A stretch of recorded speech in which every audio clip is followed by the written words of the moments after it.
यही दुखों का मूल कारण है। पुराने समय में एक राजा का जन्मदिन था।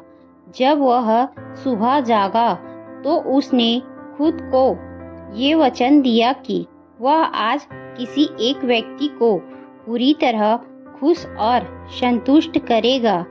ये सोचकर वह अपने राज्य में घूमने निकल गया। रास्ते में उसे एक भिखारी दिखाई दिया। वह नाली में कुछ ढूंढ रहा था।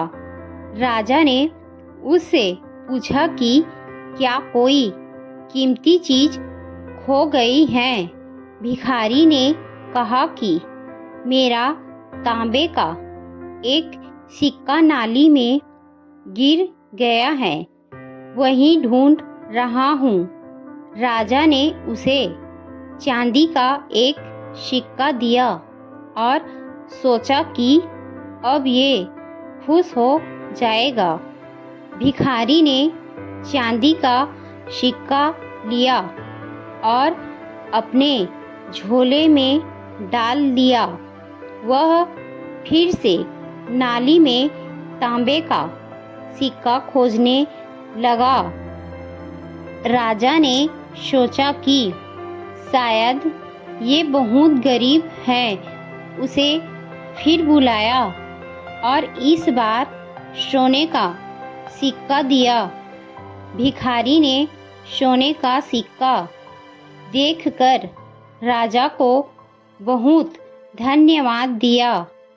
वह बहुत खुश था, लेकिन उसने वह सिक्का लेकर झोले में डाला और फिर से नाली में जाकर तांबे का सिक्का खोजने लगा। इस बार राजा को गुस्सा आ गया, लेकिन राजा को सुबह का वचन याद आ गया कि मुझे आज किसी को खुश और संतुष्ट करना है। उसने भिखारी को बुलाया और कहा कि मैं तुम्हें मेरा आधा राजपाट देता हूँ। तुम अब तो खुश और संतुष्ट हो जाओ।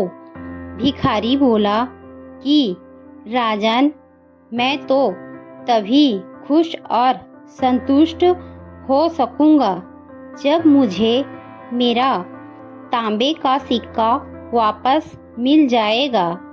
राजा समझ गया कि इसका मन उसी तांबे के सिक्के में फंसा हुआ है।